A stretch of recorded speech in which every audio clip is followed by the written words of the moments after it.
My question to you all, if you care to share, you can either comment in the comments below or send a message. But what are the needs that you've discovered that you have in your marriage that you didn't realize that you had maybe going into it? I think it could help those viewers that aren't married or those viewers that are engaged to really think more critically about what it is that they need in their relationship, especially from a female standpoint, because we are taught to suppress our needs so that we're not needy and so that we can be more attractive to the opposite sex because we don't come with any baggage and we're just easy to get along with. That ain't true. You're not that easy to get along with, boo. But you're great. So today I'm so excited. I don't know why it's my excited clap. I'm excited because one, Jonathan took Charlie to run some errands, so I get a little bit of time to myself to do this video. And also I'm excited because today I'm going to talk to you guys about making sure that your needs are met in your marriage. And as always, I'm going to speak from the point of view of someone who's been married for 2 years, and just let you guys know my journey in making sure that my needs are met and learning the importance of it. In the first year of marriage, I saw a lot of marriages that were going downhill or completely failed. And one of the biggest complaints is my needs aren't being met. The other one is the person that I married is not the person that I dated. That's another topic that we should probably talk about another week. That would be pretty good. But this week, we're going to talk about making sure that your needs are met. So go ahead and like it, because you're going to like it. And go ahead and subscribe if you haven't already. And let's get started. So I have to admit to you guys that I had a really hard time distinguishing between the things that I truly needed and the things that I wanted, so much so that I equated having needs to being needy, and I saw that as a negative characteristic. So even when it came to dating, I thought that men like women that are not needy, and then I translated that without realizing it to basically believing men like women that have no needs whatsoever. And I became that person who suppressed their needs because I couldn't really recognize them as needs at the time. I thought that everything was pretty much a want. I saw needs as like food, clothing, shelter, water, anything that is necessary to life. But the things that were extra to me that added to maybe the quality of life, happiness and fulfillment were just kind of extra things to me. And that might also be me misinterpreting what Christ wants for us too. So yeah, he wants us to live good lives. I mean, we're not always going to be completely happy. We're not always going to get everything that we want, but we're also not going to be miserable the whole time. And I didn't actually realize and recognize that I had real needs until I got married and it started to become blatantly obvious that my needs weren't being met, but my husband's needs were being met. And he was happy and he seemed very fulfilled. And I laugh because I'm just looking at him like, why are you so happy? What you so excited? Nice, must be nice. And I was over there sweating, working hard, making sure he was good. And yeah, but I was not opening my mouth.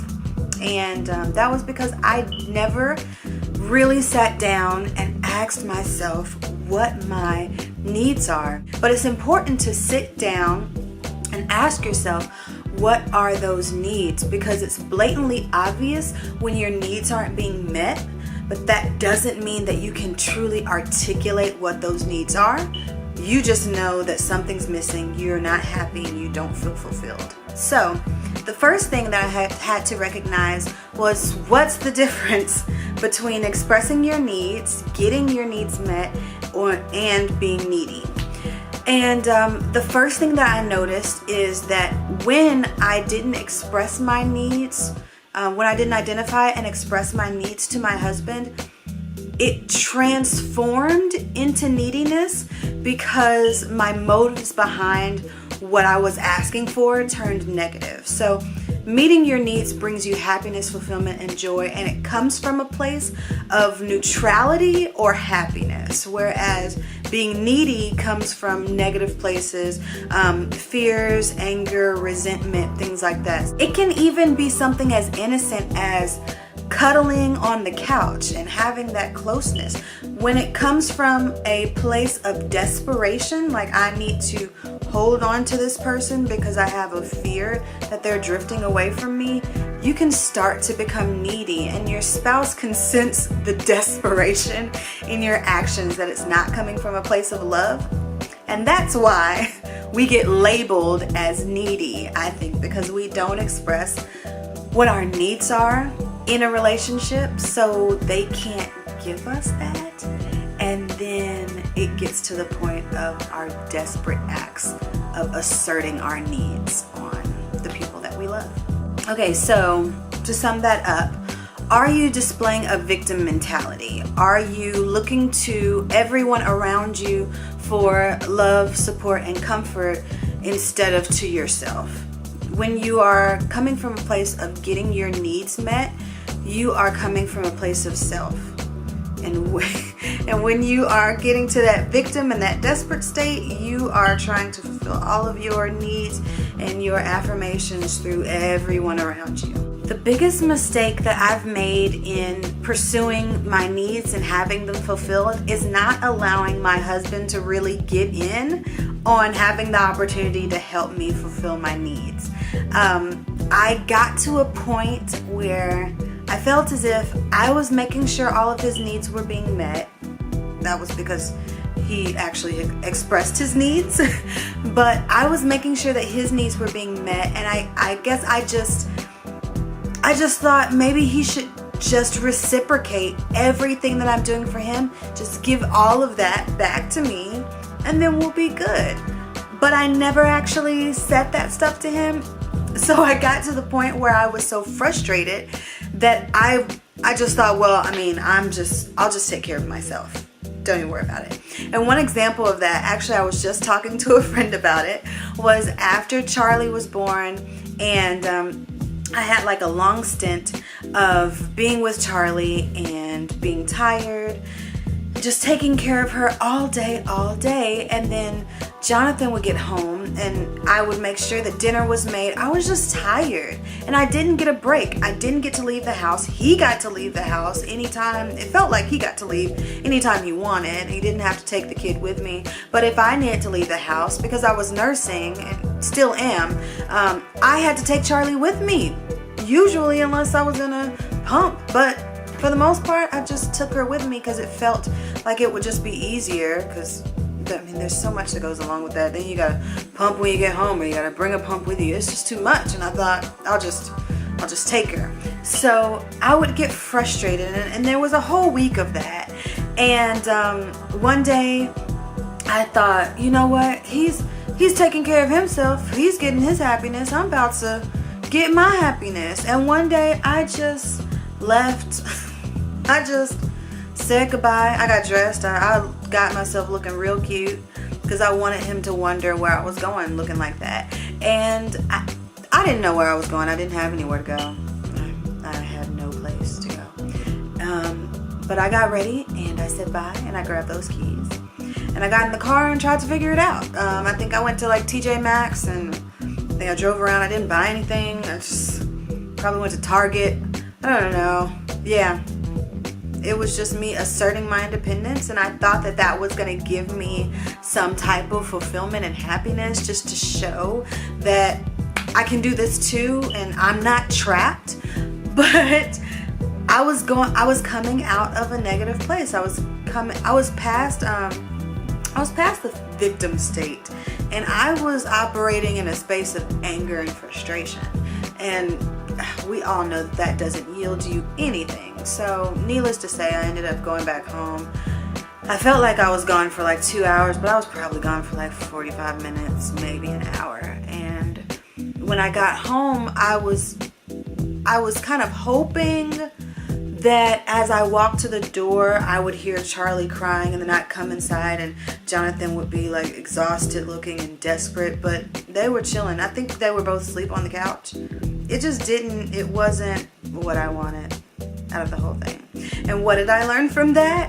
After a couple of situations of me bumping my head against the wall, was that I had to let Jonathan in on allowing me to be fulfilled. Now, I learned that lesson a couple of times before that in the first year of marriage, but I had to be reminded of that, and I'm sure I'm gonna have to be reminded of that every once in a while, because we are human and we forget sometimes, and it's not necessarily from a place of selfishness, but we just forget to turn our hearts towards our spouse and their needs. Okay, so the last piece, how do you communicate your needs to your spouse? That's really important because you don't want to do it when you get to the point of being upset and frustrated, like I've gotten to that point a couple of times. You want to wait until you're in a good, balanced, non-hysterical state before you share that. And I like when it's an open dialogue between me and Jonathan. So I'll ask him questions, and then in turn he asks me questions. Now, it can be awkward if you have a spouse that doesn't ask you the question back, because then you have to force the conversation. But I would say however you guys start open dialogue, do it in that way. And just be honest about what your needs are. When you're coming from a positive state and you haven't allowed yourself to get to the victim state, the angry state, the hurt state, it comes out so much better. You don't seem desperate or mad or bitter or needy. You come off as just, I'm your wife, and I want to make sure that we keep this thing going for quite some time. So let me just let you know what I'm needing out of what we got here. Pray first before anytime you're going to have a difficult conversation with your spouse or something that you feel nervous about. I would always advise to pray first and get counsel from God on how to approach it. We know our spouse better than pretty much anybody else, especially when it comes to intimate conversation. So there may not be someone that you can just turn to, like, hey, how do I talk to my husband? And that really, I would never advise that anyway. But just talking to God and knowing your spouse and how you can talk to them, because this is your husband, this is your best friend. You should be able to tell him anything and have any type of conversation. So yeah, that's it. But moral of the whole thing is make sure that you sit down and ask yourself what it is that you need. If you can't answer that question, then 9 times out of 10, your needs aren't being met. And I would hate to get to 10 years of marriage unhappy and bitter because I never opened my mouth, articulated what I wanted.